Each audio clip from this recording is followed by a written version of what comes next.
हम आपको धन्यवाद देते हैं प्रभु। आपने हमें एक मौका दिया आपकी उपस्थिति में आने का प्रभु जी। आपका वचन जब हम सीखने के लिए जा रहे हैं प्रभु, प्रभु नम्रता के साथ प्रभु हम आपके चरणों में आते हैं।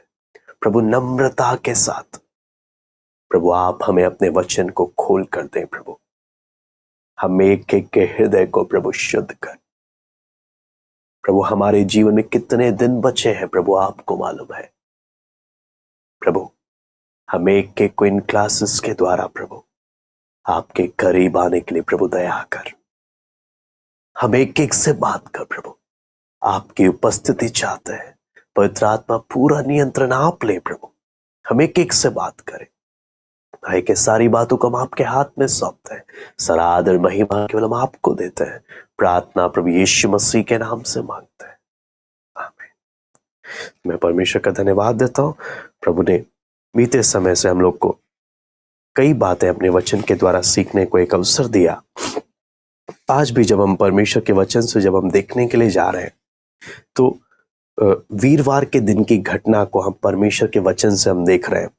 वीरवार की घटना जब हम यशाया 53 में हम आते हैं, इस वीरवार की इस घटना को हमने कई घटनाओं को हमने देखा, जिसमें मैंने आपको बताया, हमने इसमें सीखा कि प्रभु यीशु मसीह की नम्रता है ना।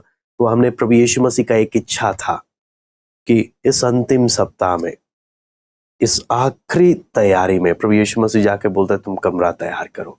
चेले लोग तभी भी लड़ मरने के लिए बैठे हुए हैं, लेकिन प्रभु यीशु मसीह ये जानकर मैं कहां से आया हूं, मैं कौन हूं, सब समझते हुए प्रभु यीशु मसीह ने अंगोछा उतारकर तौलिया लेकर चेलों के पैर धोने शुरू किए।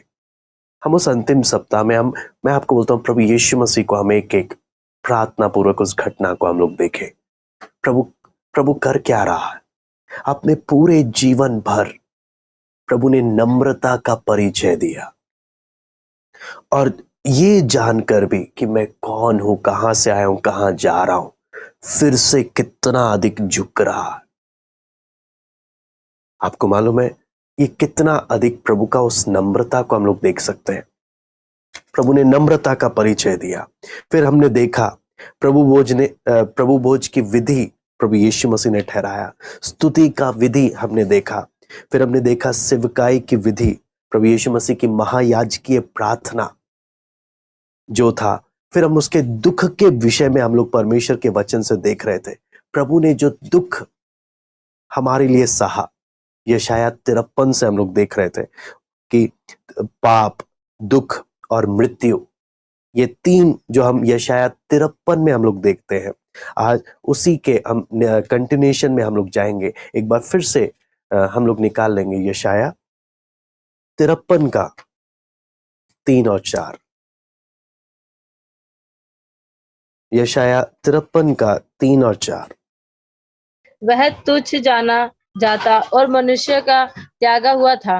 वह दुखी पुरुष था, रोग से उसकी जान पहचान थी और लोग उससे मुख फेर लेते थे। वह तुझ जाना गया और हमने उसका मूल्य न जाना। निश्चय उसने हमारे रोगों को सह लिया और हमारे ही दुखों को उठा लिया। तो भी हमने उसे परमेश्वर का मारा कूटा और दुर्दशा में पड़ा हुआ समझा। हाँ जी, प्रार्थना पूर्वक हम इस घटना को हम लोग देखेंगे, प्रार्थना पूर्वक कि ये जो घटना जो हम परमेश्वर के वचन में हम देखने जा रहे हैं, वो दुखी पुरुष था। वचन बोलता है वो दुखी पुरुष था। तो हम उसी घटना को हम लोग देखेंगे। इसमें हम दुखी पुरुष में हम सबसे पहला हम उसमें हम देख सकते हैं ये पुरुष है। यशाया जब लिख रहा है इस घटना को, यशाया 53, वो ये नहीं बोल रहा कि वो दुखी परमेश्वर था। चाहता तो वो ये भी लिख सकता था, क्योंकि प्रभु यीशु मसीह पूर्ण परमेश्वर भी है, पूर्ण मनुष्य भी है। लेकिन यहां पर एक एक शब्द का एक आत्मिक अर्थ है। यहां पर जब लिखा है परमेश्वर है, लेकिन परमेश्वर का मनुष्य से इतना गहरा उस संबंध नहीं जितना कि वो मनुष्यत्व में जुड़ रहा है।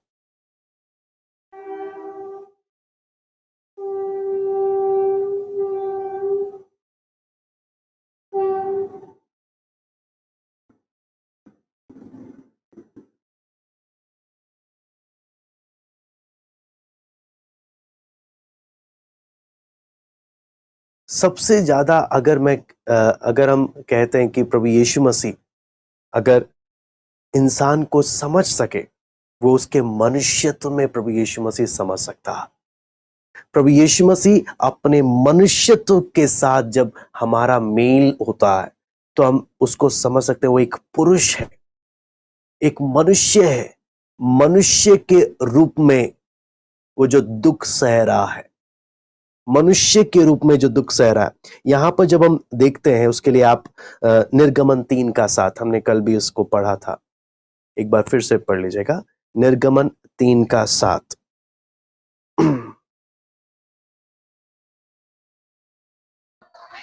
फिर यहोवा ने कहा, मैंने अपनी प्रजा के लोग जो मिस्र में है, उनके दुख को निश्चय देखा है।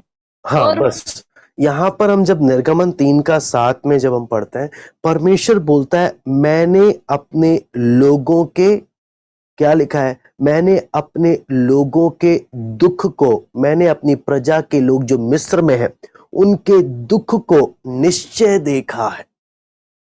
हम एक एक यहां पर जब बैठे हैं, हम एक एक के जीवन में दुख आते हैं और कई बार हम लोग बोलते हैं कोई हमारे दुख को समझ नहीं सकता, कोई समझ नहीं सकता मुझ पर क्या बीत रही है।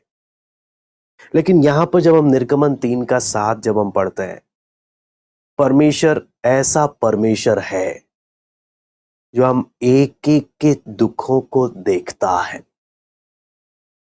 हम जो उसके लोग हैं, हमारे जीवन में कुछ ऐसा नहीं जो उसकी नजर में नहीं। यहां पर निर्गमन 3:7 में परमेश्वर बोलता है मैंने अपनी प्रजा के लोग जो मिस्र में हैं उनके दुख को मैंने देखा है। परमेश्वर सेंसिटिव है, यानी परमेश्वर मेरे दुख को देखकर उसे कुछ फील नहीं होता, ऐसे करके हम कभी ना समझे। हम मनुष्य का रूप धारण करने से पहले परमेश्वर मनुष्य को जब दुखी देखता था, परमेश्वर महसूस करता था।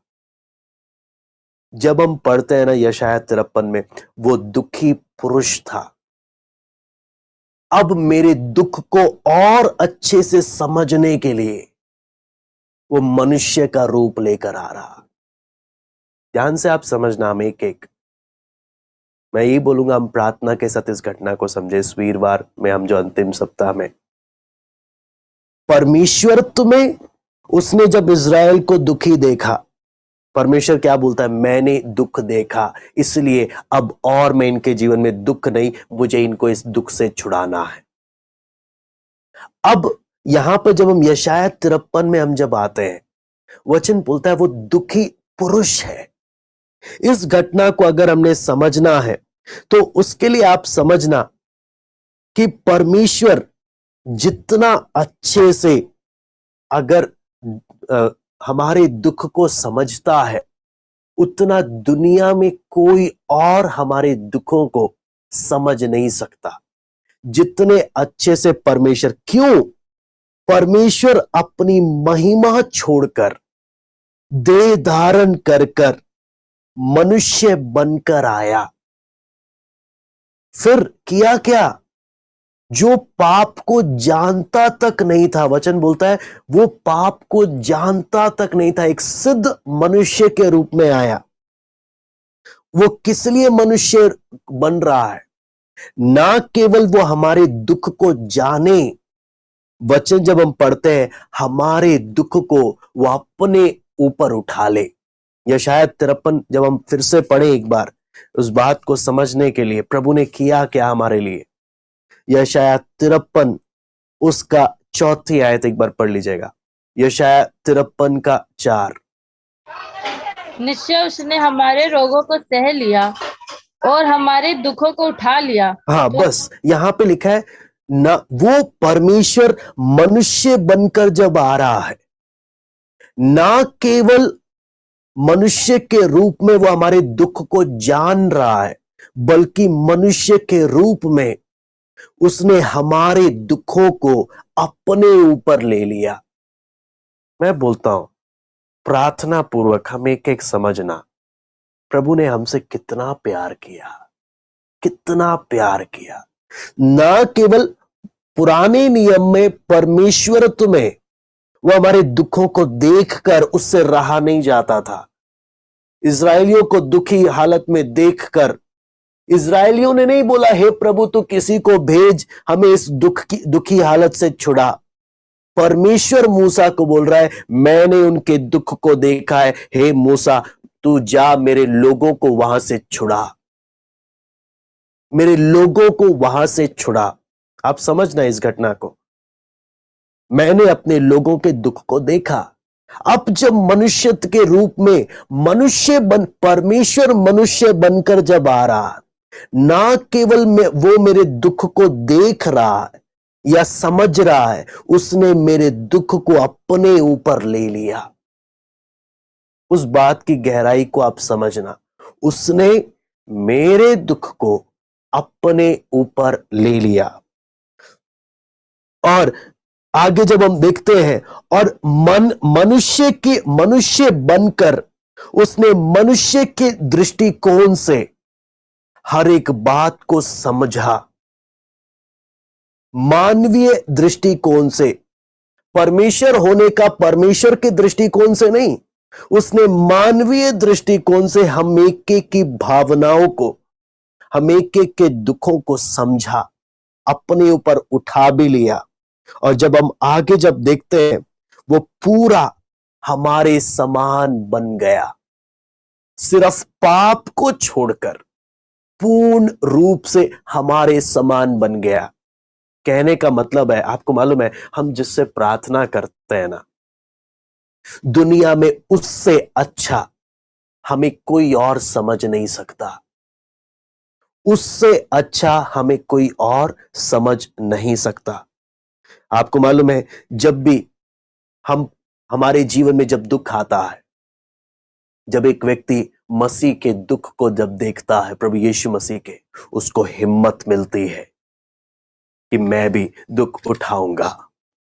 यहां पर आपको मालूम है, जब हम प्रभु यीशु मसीह के जीवन को जब देखते हैं, प्रभु यीशु मसीह ने मनुष्य के आनंद के प्याले को कभी नहीं पिया।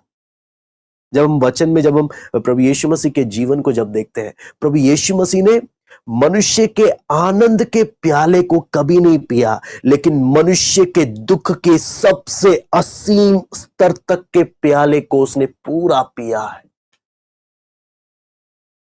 प्रभु यीशु मसीह ने मनुष्य के आनंद के प्याले को नहीं लिया, मनुष्य के जीवन के सबसे दुखी स्तर जो हो सकता है मनुष्य के जीवन में, उस प्याले को भी आपके और मेरे लिए उसने पी लिया। यहां पर आपको मालूम है, जितना वो दुखी था, जिंदगी में, इस दुनिया में कोई उतना दुखी कभी हुआ नहीं। जितना वो दुखी था, दुनिया के इतिहास में कोई उससे ज्यादा दुखी नहीं हुआ, कभी नहीं। आपको मालूम है, आप उसके लिए समझने के लिए आप एक बार पढ़ लीजिए मत्ती 26 का 38, मत्ती 26 का 38।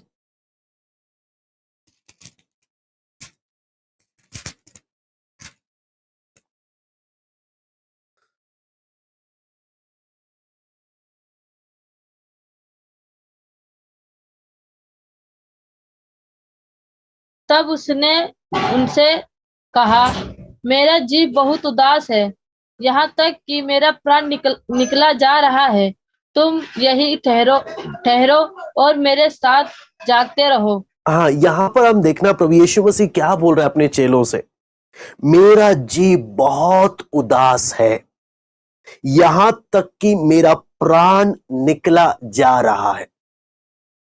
इसे आप समझना, दुख का असीम स्तर।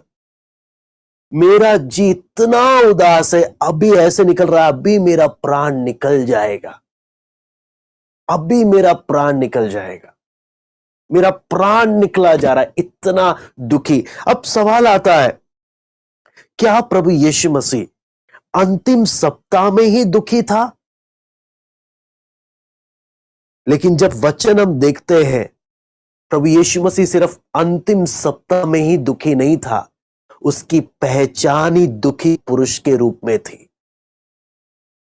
आप समझना, उसकी पहचान ही दुखी पुरुष के रूप में थी।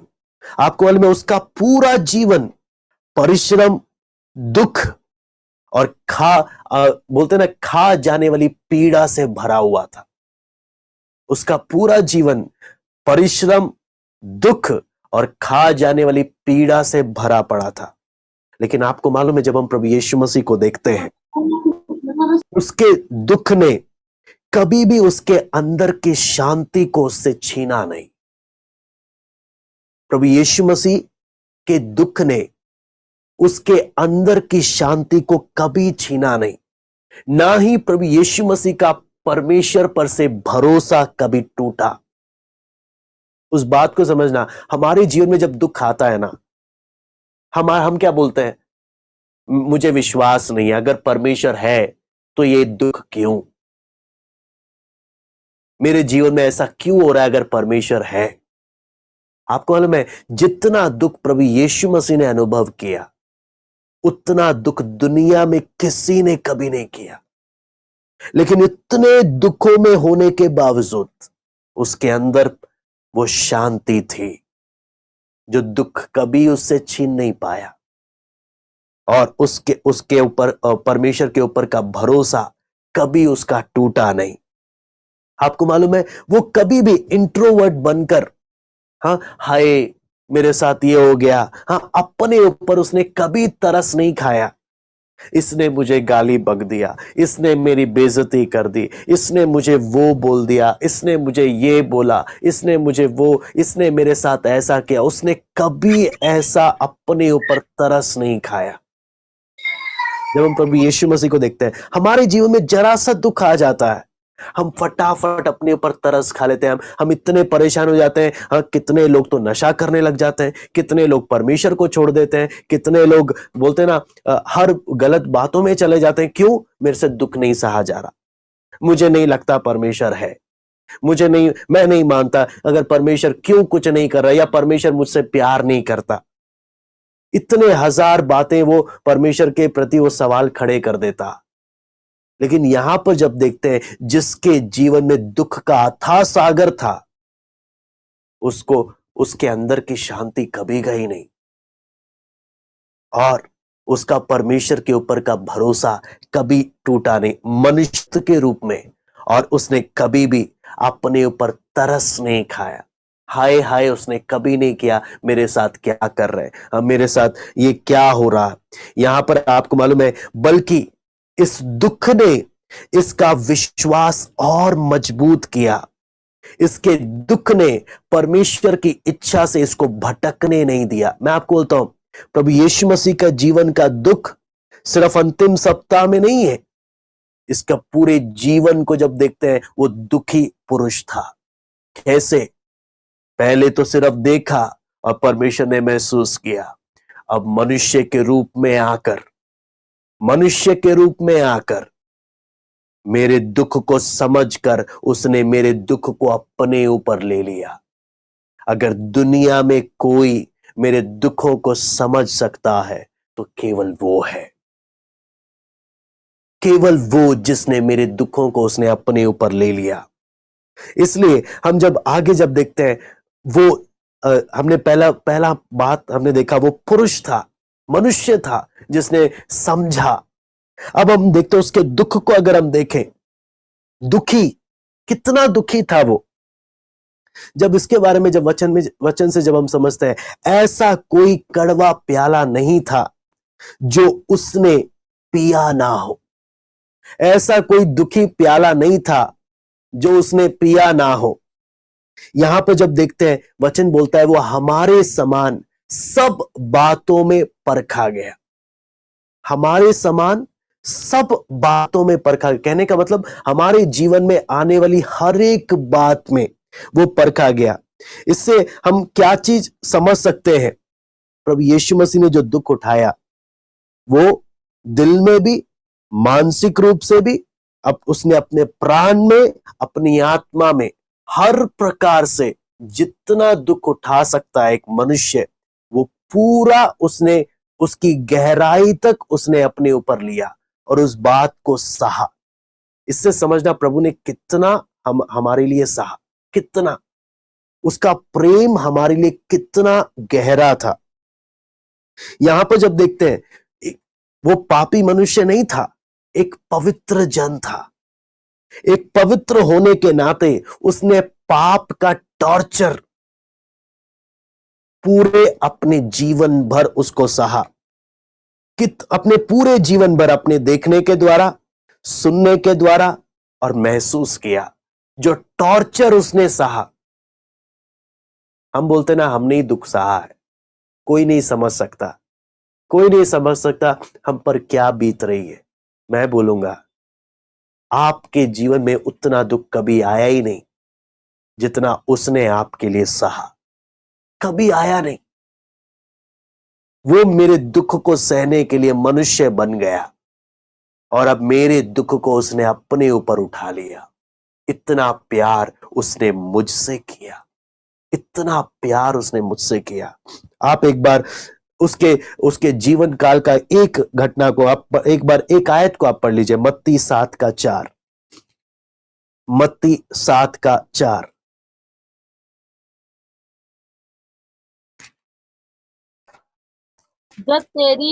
जब तेरी ही आंख में लट्ठा है तो तू अपने भाई से कैसे कह सकता है, ला मैं तेरी एक मिनट। आंख से तिनका निकाल दूं।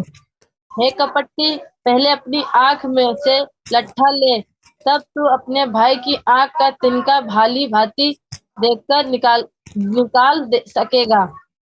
पवित्र वस्तु कुत्ते को ना दो और अपने मोती सुअरों के आगे मत डालो। ऐसा ना हो कि एक मिनट माफ कीजिएगा, यहां पर जब हम एक आयत को हम यहां पर जब पढ़ते हैं, यहां पे लिखा है उसने ऊपर आंखें उठाई और गहरी सांस ली। अंग्रेजी में एक वर्ड लिखा हुआ है, he looked up to heaven and sighed, यानी उसने ऊपर आंखें उठाई और एक लंबी सांस ली। लंबी सांस लेने का मतलब उसका अर्थ आप समझना, उस बात का आप अर्थ समझना कि दुख कितना है। जब टॉर्चर और हर प्रकार की वेदना को जब सह रहा है ना, उसकी नजर ऊपर है, वो ऊपर देखकर लंबी सांसें ले रहा है। हे पिता, और कितना। एक प्रभु के दास कहते हैं उसका पूरा जीवन इसी प्रकार से बीता। हर एक दुख को जो भी उसके ऊपर आते थे, उसने हमेशा ऊपर देखकर, लंबी सांस लेकर उसने हर एक दुख को सहा। हर एक दुख को ऊपर देखकर, जो भी उस पर दुख आए, उसने ऊपर की ओर देखा और हर एक दुख को स्वीकार कर कर सहा। मैं आपको बोलता हूं, जितना उसने हमारे लिए सहा, उससे अच्छा हमें कोई और कभी भी नहीं समझ सकता। ये दुख इसके जीवन में क्यों? सवाल आता है, इसके जीवन में दुख क्यों? जब हम देखते हैं, इसलिए ना क्योंकि वो अपने पिता के घर को छोड़कर अपने मानव जाति के पास वो आया। अपने स्वर्ग को छोड़कर, अपने आदर और महिमा और विश्राम की जगह को, सबसे पवित्र जगह को छोड़कर मनुष्य के बीच में आया। और दुनिया ने, इस जगत ने जिन्हें उसने अपना समझा, वचन बोलता है उसके अपनों ने उसे ग्रहण नहीं किया, वरन उसको पराया क्या होता है आप समझते हैं? उसको जगत में एक पराया का एहसास दिलाया कि हम तुझे कभी स्वीकार नहीं करेंगे, कभी स्वीकार नहीं करेंगे। आपको मालूम है ये अनुभव उसको कब से हुआ? वो कब से मनुष्य का त्यागा हुआ बना? आप अगर देखेंगे उसके बचपन से ही, उसके बचपन के समय से ही उसने जो दुख सहे, जो वो वेदना जो उसने सही, वचन जब हम देखते हैं, वचन से हम जब उसके उस हालत को जब हम समझते हैं, उसके जीवन में वो दुख था कि वो अपने करीब से करीब मित्रों को भी अगर बताए तो वो भी कभी समझ ना पाए। इतना दुख वो हमेशा लेकर चलता था कि अगर अपने करीब से करीब मित्र अपने चेले किसी को भी बताए, कोई समझ नहीं सकता था। आप सोचो, जब एक बार चेलों को बोला भी, कितनी वेदना, मेरा प्राण निकला जा रहा है, चेलों ने किया क्या? कौन समझा उसके दुख को? सब जाकर सो गए, सब जाकर सो गए।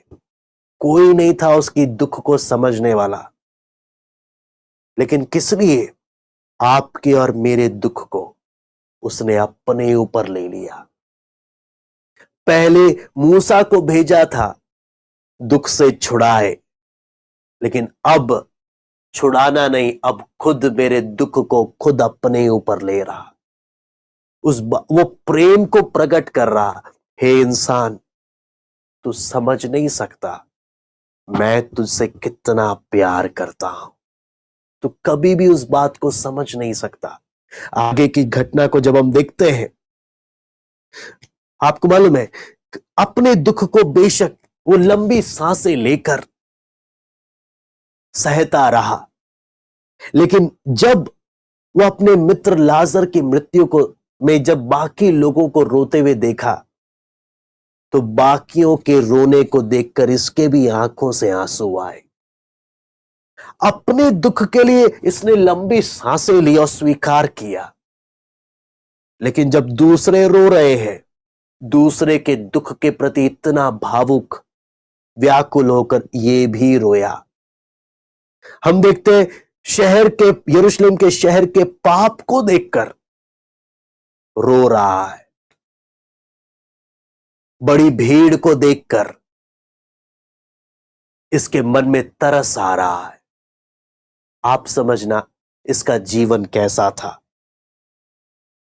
हम इस दुनिया में रहते वक्त भी, हम में से कितने बोलेंगे, इस जब इतनी महामारी में, जब इतने लोग हमारे दिल्ली शहर में, हमारे भारतवर्ष में इतने लोग जो मर रहे, हम में से कितने बोलेंगे, प्रभु मैं ये घटनाएं सुन सुनकर मेरा दिल फटता है। प्रभु मैं उनको देखकर, उनकी प्रति मिनट, हर 2 मिनट में एक कोविड का व्यक्ति मरता है। साधारण व्यक्ति कितने मरते हैं, कितनों का तो रिकॉर्ड ही नाम नहीं आता। हम में से कितने बोलेंगे, प्रभु मेरा दिल फटता है, मुझसे देखा नहीं जाता। प्रभु तेरे सामने मेरे आंखों से आंसू बंद नहीं होते। जो हर एक घर में जो रोना पीटना चल रहा है, आपको मालूम है हमें इतना फील नहीं होता। हमारा दिल अगर देखे तो बहुत ठंडा है। हमें दूसरे पर क्या बीत रही है हमें इतना महसूस नहीं होता, हमें इतना फील नहीं होता। हम स्वार्थ, इसका कारण क्या है? हम स्वार्थ से भरे पड़े हैं। हम सुरक्षित है ना, तब सब बढ़िया है। हम पर बीतेगी तब हमारे आंखों से आंसू आने लगेंगे। जब दूसरे पर बीत रही है, दूसरा देखे मैं तो ठीक हूं ना, मुझे तो कुछ नहीं हुआ ना, हमारा दिल ऐसा है। लेकिन परमेश्वर का दिल कैसा है? आप देखना, खुद पर जितना दुख आ रहा है, लंबी सांसें लेकर ऊपर देखकर सह रहा, लेकिन दूसरे को जब दुखी देख रहा है, इसके आंखों से आंसू आ रहे। यरूशलेम के विनाश को जब देख रहा है, यरूशलेम के पाप को जब देख रहा है, इसके आंखों से आंसू आ रहे। आपको मालूम है, वो जितना हमारे दुख को समझता है ना, शायद कोई और कभी नहीं समझ सकता। आगे जब देखते हैं, आपको मालूम है उसने इतना जो दुख को समझा कि आपको मालूम है क्रूस पर भी खुद तड़प तड़प के जब मर रहा है, उस वेदना को सह रहा है, तब भी उसकी प्रार्थना क्या है? हे पिता, इन्हें तू क्षमा कर दे। कहने का मतलब यहां पर मैं एक दुख की उस बात को मैं चाहूंगा कि हम एक एक समझे। जब हम यशाया 53 में हम एक घटना को और हम जब देखते हैं, आप निकाल लीजिए यशाया 53, हम उस घटना को हम और थोड़ा सा समझेंगे। आप पढ़ लीजिए यशायाह 53 का 4, उसके आगे का बात को। निश्चय उसने हमारे रोगों को सह लिया और हमारे दुख को उठा लिया, तो भी हमने उसे परमेश्वर का मारा कूटा और दुर्दशा में पड़ा हुआ समझा, परंतु वह हमारे अपराधों के बस कारण घायल। यहां पर हम देखते हैं, हमने उसे परमेश्वर का मारा कूटा और दुर्दशा में पड़ा हुआ देखा। आपको मालूम है, यहां पर देखेंगे परमेश्वर अपने इकलौते बेटे को, परमेश्वर अपने इकलौते बेटे को, अगर हम उसका 5वीं आयत में भी जब हम पढ़ते हैं, अपने बेटे को कुचल रहा है। आप उस वेदना को कभी समझ पाएंगे?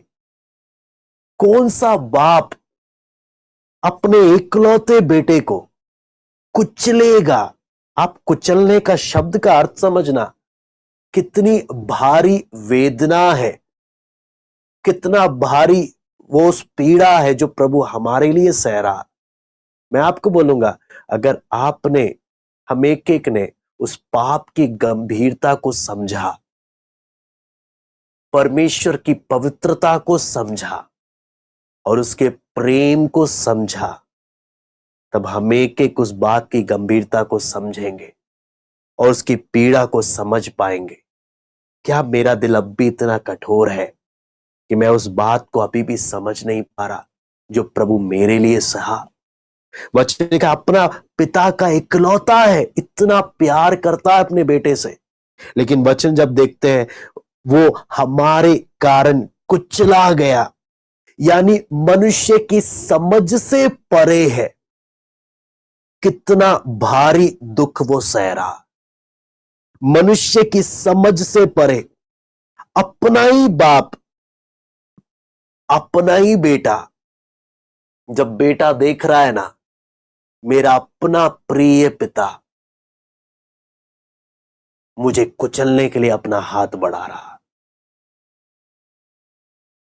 उसके दुख का मुकुट क्या है? अगर हम बोलेंगे, उसने मानव जाति के पाप को उसके ऊपर लाद दिया। हम एक एक मानव जाति के पाप की गंभीरता अगर समझे, मालूम है, आप समझना, परमेश्वर हमारे 2 बूंद आंसुओं से माफ नहीं कर रहा हमें।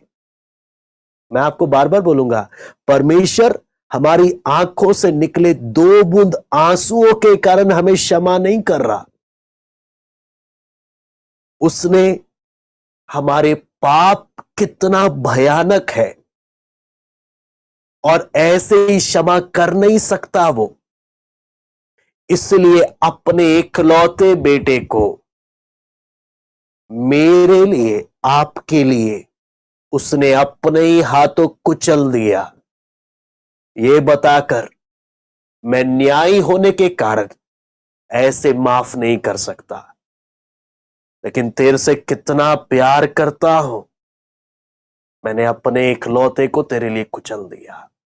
उसका इकलौता पुत्र भी क्या बोल रहा है? मैं सहने को तैयार हूं पिता, यदि ये मानव जाति नाश होने से बच जाए, अनंत काल की उस आग से बच जाए, उस परमेश्वर के प्रेम को यदि आप और मैं समझ जाए, कितना उसने मेरे लिए सहा, कितना उसने हमसे प्रेम किया, जो समझ जाए वो सारी बातें समझ से परे है। कितना उसने हमसे प्रेम किया, कितना उसने हमसे प्रेम किया। यहां पर जब देखते हैं, वचन जब कहता है उसने दुख उठाकर उसने आज्ञा माननी सीखी, दुख उठाया, दुख उठाकर आज्ञा माननी सीखी। आपको मालूम है दुख की पराकाष्ठा क्या थी? आप मत्ती 27 का 46 पढ़ लीजिए। दुख की पराकाष्ठा, मत्ती 27 का 46।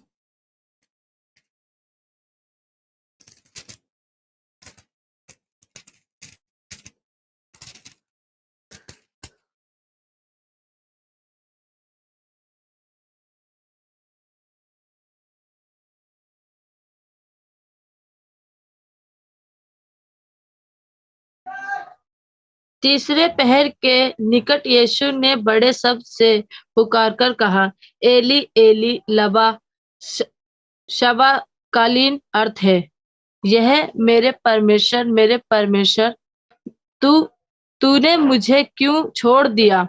मैं दोबारा से पढ़ूंगा। यहां पर आप देखेंगे, तीसरे पहर के निकट यीशु ने बड़े शब्द से पुकार कर कहा, एली एली लमा शबक्तनी, अर्थात हे मेरे परमेश्वर तूने मुझे क्यों छोड़ दिया। कहने का अर्थ क्या है, पूरे जीवन भर मैंने दुख को तुझे देखकर लंबी सांसें लेकर सह लिया था। तुझे देखते हुए लंबी सांसें लेकर मैंने अपने पूरे जीवन भर दुख सहा। गत्समना वाटिका की ओर जब जा रहा था, उधर की घटना में भी मेरा प्राण निकला जा रहा था, तब भी मैंने सहा। मनुष्य का सारा अपमान मैंने सहा, सारी ताड़ना पीड़ाएं मैंने सब सही।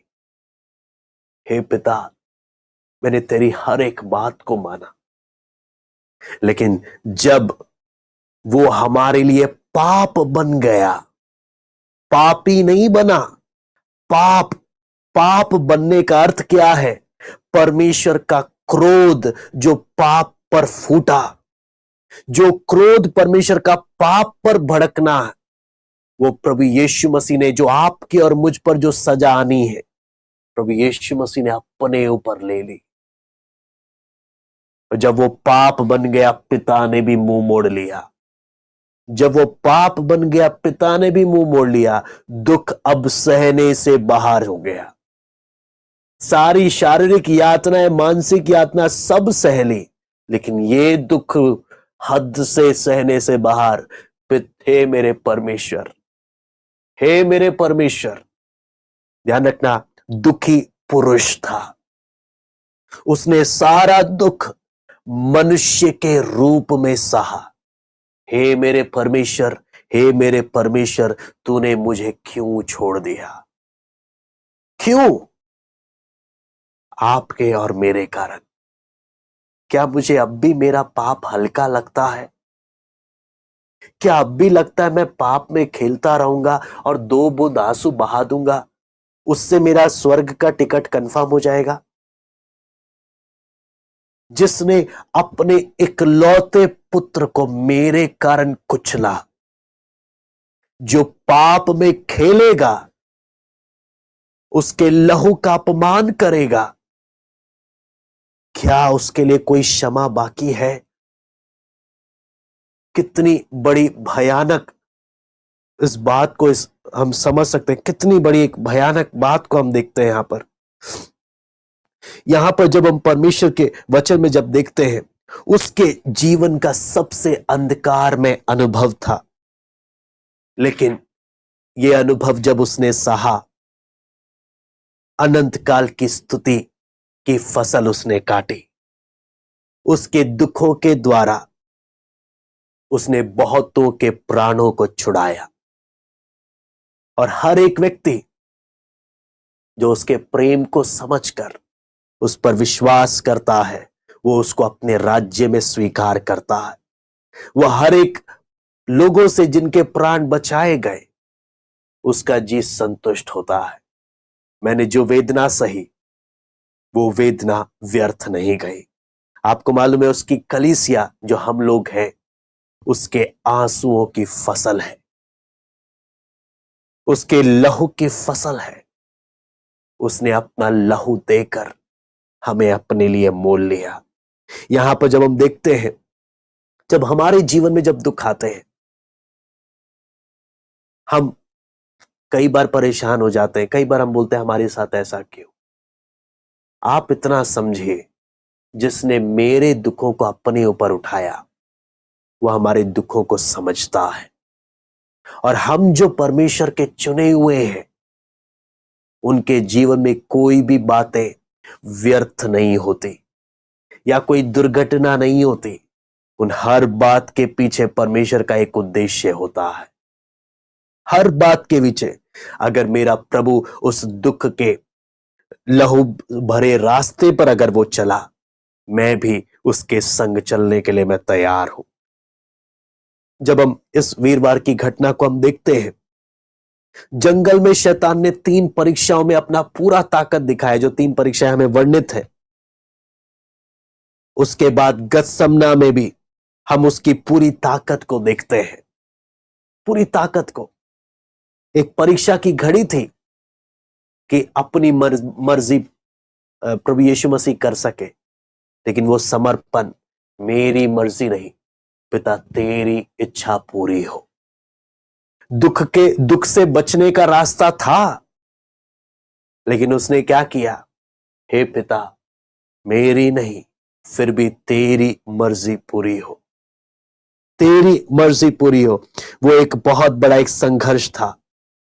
आपको मालूम है, जब उसने गत्समना में वो प्रार्थना किया, अब अपने चेलों से क्या बोलता है? आप पढ़ लीजिए मत्ती 26:46। मत्ती 26:46।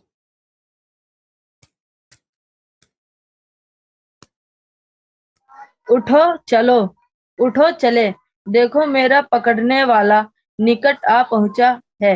हाँ, उठो चलें, देखो मेरा पकड़ने वाला निकट आ पहुंचा है। अपने आप को समर्पित कर दिया पिता की इच्छा के लिए, तैयार हो गया। जब हम परमेश्वर के वचन में देखते हैं, उसी कुछ क्षणों के बाद यहूदा इस्करियोती भीड़ के साथ आ रहा। उस घटना को हम एक एक समझे। वीरवार की शाम के समय में प्रभु यीशु मसीह को पकड़ने के लिए, गिरफ्तार करने के लिए, आपको मालूम है, उसका अपना चेला जिसके उसने पैर धोए, जिसे उसने आदर के सम्मान की जगह में बिठाकर मित्रता का एक बोलते ना, एक वाचा, एक संबंध, गहरा संबंध रोटी डुबोकर उसे दिया था। उसने क्या किया? हम एक एक को मालूम है। उसने चूम कर, जब असली अनुवाद को जब हम देखते हैं, उसने बहुत चूमा, उसने बहुत चूमा। अगर हम इस बात की उस बात को अगर हम समझे, यहूदा का चूमना प्रभु यीशु मसीह के को छुरी घोंपने के समान था, जान निकालने का उसका चुंबन था, जो प्रभु अपने दिल में अनुभव कर रहा। इसका चूमना मेरे अपना चेला, जिसे मैंने अपना दोस्त कहा, जिसके मैंने पैर धोए, जिसके लिए मैंने इतना किया, ये मेरे साथ कर क्या रहा है? आपको मालूम है, सिर्फ इतना ही नहीं, आप अगर पतरस को देखेंगे, जागते समय तो सो रहा था, अब जब जागा तो जाके सीधा क्या कर दिया इसने? मलकुस का कान उड़ा दिया। क्या इसके चेले प्रभु यीशु मसीह का दुख कम कर पा रहे? नहीं, हर कोई इसके दुख को केवल बढ़ाने का काम कर रहे हैं, केवल बढ़ाने का काम। क्या अब इसे इस पतरस की तलवार, इस मछुआरे जो पतरस की तलवार की आवश्यकता है? नहीं। इसने, जब इसके चेले सो रहे थे, इसने अपनी लड़ाई पहले ही जीत ली। अब तो जीत ली, अब तेरे तलवार की जरूरत नहीं है मुझे पतरस। असली जो संघर्ष के समय में तुम सब सो रहे थे, कोई साथ नहीं था। हमारे दुख को अगर कोई समझ सकता है तो केवल वही था। यहां पर जब हम वीरवार का दिन जब समाप्ति की ओर जा रहा है, क्रूस ने अपना तैयारी कर लिया। अब इस बात को कोई टाल नहीं सकता। अब स्थिति अब आगे की ओर जा रही है। इसलिए जब हम एक एक जब प्रभु भोज के सामने जब आते हैं, वीरवार के दिन जो प्रभु ने एक आखिरी एक विधि जो ठहराया, प्रभु यीशु मसीह ने क्या कहा था? लो, इसे खाओ। तरीका बताया, इस रीति से तुम करना। धन्य आराधना के विषय में बोला, धन्यवाद देते हुए मेरे आने तक इसे किया करना, मेरी यादगारी में, है ना, मेरे दोबारा आने तक इसे किया करना। यहां पर जब हम प्रभु भोज की उस घटना को भी हम जब समझते हैं, वीरवार की उस घटना को, ये प्रभु के दुख के साथ का जो शामिल है, प्रभु वो हमें क्या बताता है? पीछे मुड़कर मसीह के उस प्रायश्चित को समझने का कोशिश करो, उस दुख को समझो जिसका शरीर हमारे कारण फाड़ा गया, जिसका लहू हमारे पापों के लिए बहाया गया। दूसरी बात हम इसमें क्या चीज बताता है? ऊपर की ओर देखकर वो अभी भी हमारे लिए मध्यस्थ कर रहा है, अभी भी इन अपराधियों के लिए विनती कर रहा है। अपने अंदर झांक कर देखो, प्रभु की देह को पहचान रहे हो? प्रभु ने तुम्हारे लिए क्या किया है? चौथी बात क्या बोलता है? पूरे सबके सामने प्रभु की मृत्यु की एक घोषणा है, ये रोटी और ये दाखरस। पांचवी बात क्या है? ये तब तक है जब तक वो दोबारा अपनी सामर्थ के साथ आ नहीं जाता। तो वीरवार को अगर हम देखें, अंतिम फसह का भोज था, पहला प्रभु का भोज था, आखिरी पकड़वाया जाने वाला भोज था, एक संघर्ष का भोज था, परमेश्वर के भविष्य के आगमन के राज्य का भोज था। यहां पर जब हम इन सारी बातों को देखें, प्रभु दो बातें अपने चेलों से इस यादगारी के विषय में कहता है।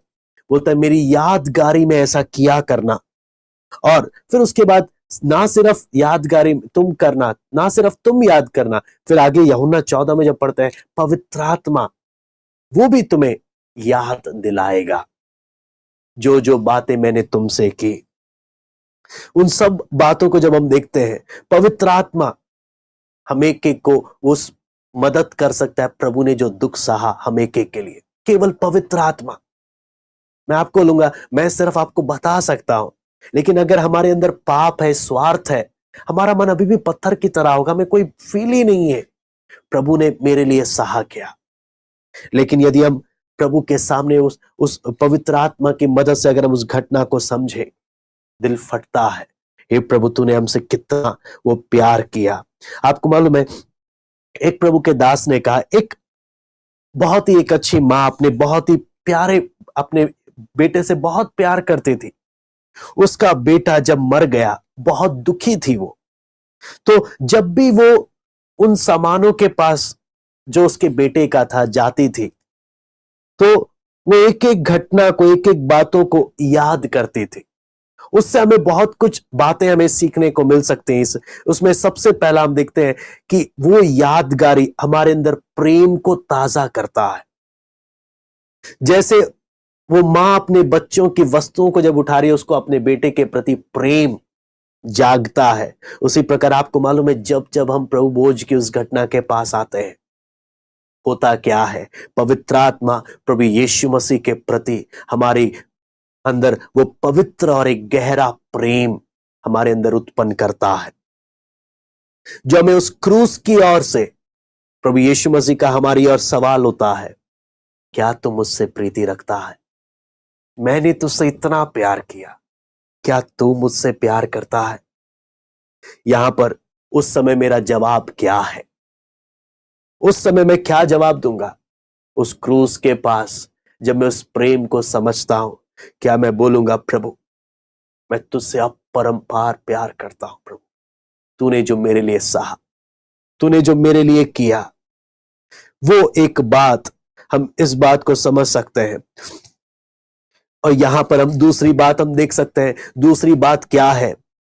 वो मां क्या करती होगी? वो परमेश्वर का धन्यवाद देती होगी कि मुझे इतना अच्छा बेटा प्रभु ने दिया था, कुछ समय उसके साथ बिताने का मुझे मौका मिला, शुक्र है वो स्वर्ग में गया है, क्योंकि वो छोटा था, पाप से अनजान था।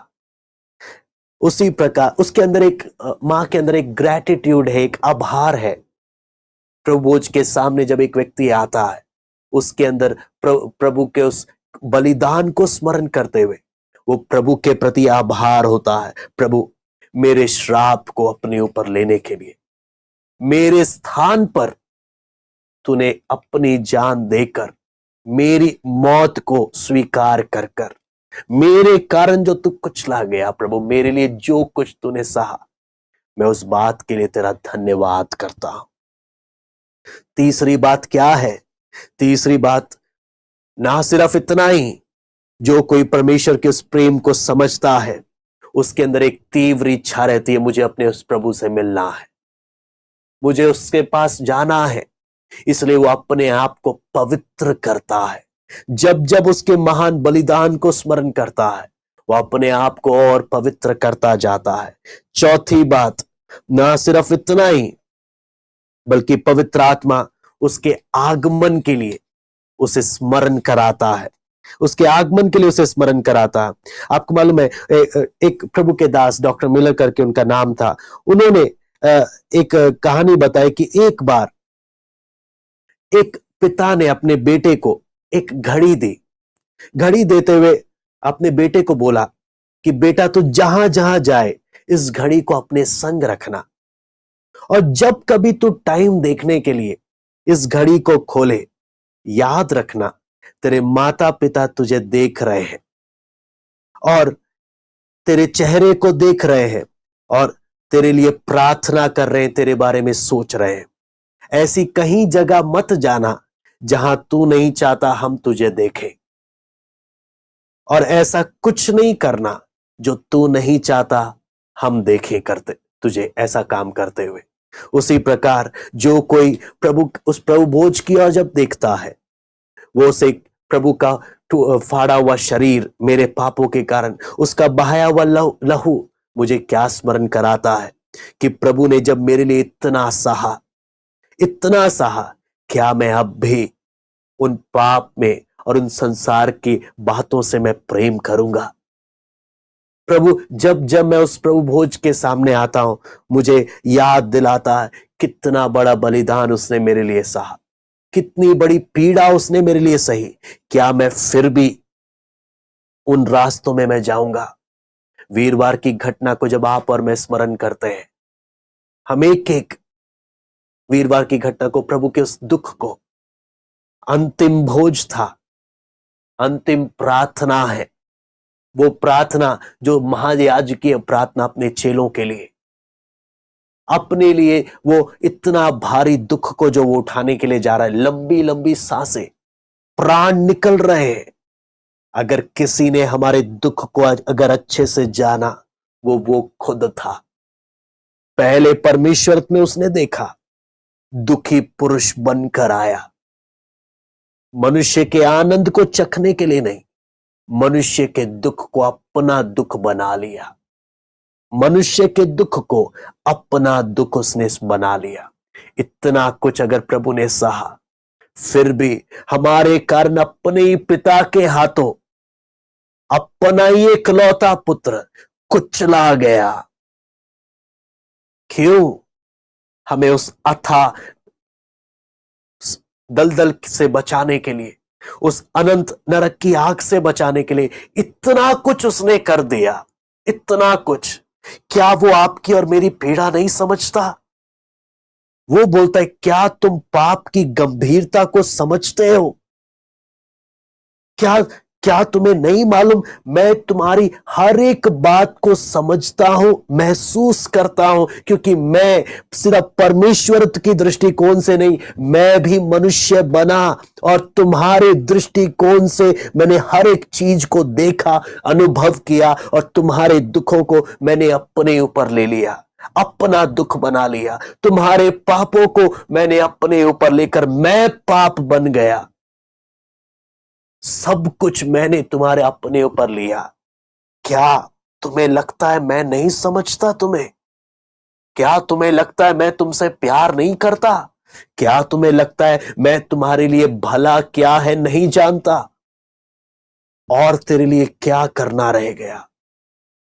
ये वीरवार की घटना हम एक एक से बहुत कुछ बात करती है, लेकिन सवाल यह है, क्या परमेश्वर का आत्मा हम एक एक से इस विषय को खोलते हुए क्या हमसे बात कर रहा है? क्या हम उसके प्रेम को समझ पा रहे हैं? क्या हम प्रभु के दिल को समझ पा रहे हैं? प्रभु ने हमारे लिए क्या किया? आइए हम प्रार्थना करते हैं। स्वर्गीय पिता प्रभु जी, हम आपको धन्यवाद देते हैं प्रभु। इस वीरवार की घटना में प्रभु जो बातें आपने हमें सीखने को दी, प्रभु आपसे विनती प्रार्थना करते हैं प्रभु, तेरा प्रेम कितना महान है, तूने कितना हमारे लिए सहा, कितना सहा, हमारी समझ से परे है। प्रभु हम एक एक को अपने आत्मिक जीवन के प्रति गंभीर होने के लिए सहायता कर। जब इतना आपने हमारे लिए सहा, इतना कुछ आपने हमारे लिए किया, प्रभु दया कर हम अपने जीवन को हल्के में ना दें। संसार से प्रेम करते हुए संसार के सदृश बनने के लिए नहीं प्रभु, प्रभु तेरे प्रेम को समझते हुए तेरे लिए जीने के लिए प्रभु हम एक एक को सहायता कर, हम एक एक से आप बातें करें। धन्यवाद देते हैं प्रभु आज के वचन के लिए प्रभु, हम एक एक से आप बात करें। आए के सारी बातों को हम आपके हाथ में सौंपते हैं, सराद और महिमा के हम आपको देते हैं। प्रार्थना प्रभु यीशु मसीह के नाम से मांगते हैं, आमीन। प्रभु आप सबको आशीष दें।